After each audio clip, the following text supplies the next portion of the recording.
So I'm going to show you how to deal with a baby that is not breathing now, which is probably one of the most scariest things people can think of when we're dealing with a first aid situation. Hopefully I can put your mind at ease a little bit, and just remember, if no one else knows what they're doing, anything that you can do is better than nothing in this type of situation. Okay, so we're going to check for danger. There isn't any danger, so I'm going to check for response. Check for response on the baby. You can still try and talk to them, see if they can respond to noise. Maybe clap close to their face. Blow in their face, see if there's a reaction. Little squeeze, tickle on the feet or hands. Okay, so there's no response. So again, if you're on your own, make sure you've got some help. And I'm going to open the airway. When you're opening the airway for a baby, you need to be very careful and don't tilt the head all the way back, just in a neutral position.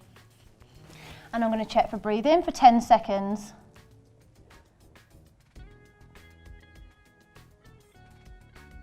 Okay, so the baby isn't breathing normally, so I'm going to ask for an ambulance and a defib, and I'm going to start CPR.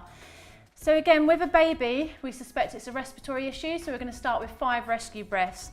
And because the baby's features are so small, we're going to place our mouth over the mouth and the nose.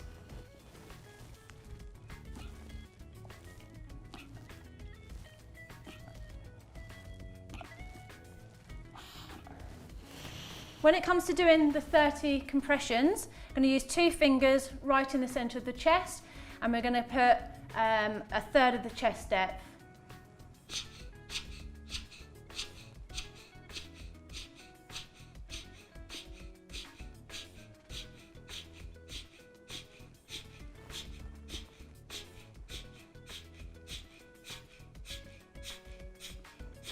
After your 30 compressions, 2 rescue breaths.